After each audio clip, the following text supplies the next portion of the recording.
Kevin Escoffier, c'est un vrai talent que je connaissais peu. On s'est découvert il y a quelques mois. C'est un garçon qui sait tout faire, qui s'est exprimé pleinement avec ce bateau-là particulièrement, parce que c'est quelqu'un en qui Pascal a mis une grande confiance. Et ce qui est assez fascinant, c'est qu'il est ingénieur, navigant, costaud, très bon compagnon, très sympa comme tout. Cette culture familiale, les Escoffiers à Saint-Malo, alors évidemment, c'est ces messieurs de Saint-Malo, on pourrait les appeler quasiment. On sent qu'il a de l'expérience, technique. A priori, l'expérience technique qu'il a fait qu'il apprécie également le bateau, puisqu'on n'a pas eu à changer, ou il n'a pas demandé grand-chose comme modification sur le bateau. Donc.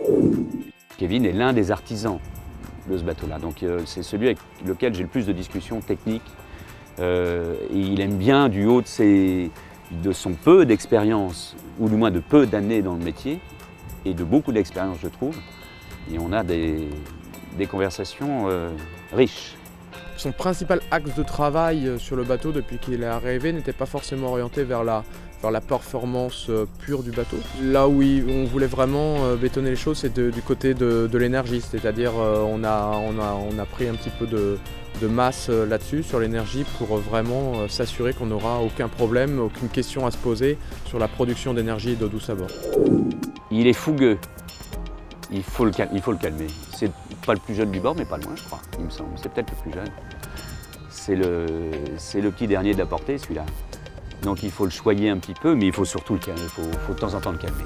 Moi, à mon âge, j'ai jamais fait un tour du monde, donc il y a toutes les personnes avec qui je travaille, et même au sein de l'équipage, il y en a plein.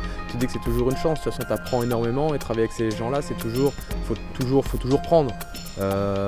Après, moi aussi j'essaie d'apporter également, il faut aussi essayer d'apporter. Il ne faut pas que l'échange, encore une fois c'est de l'échange, donc ça va dans les deux sens.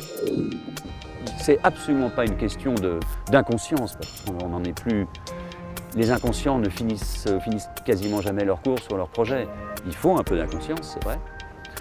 Mais là, il y a juste la fougue nécessaire pour faire avancer les choses et bousculer un petit peu.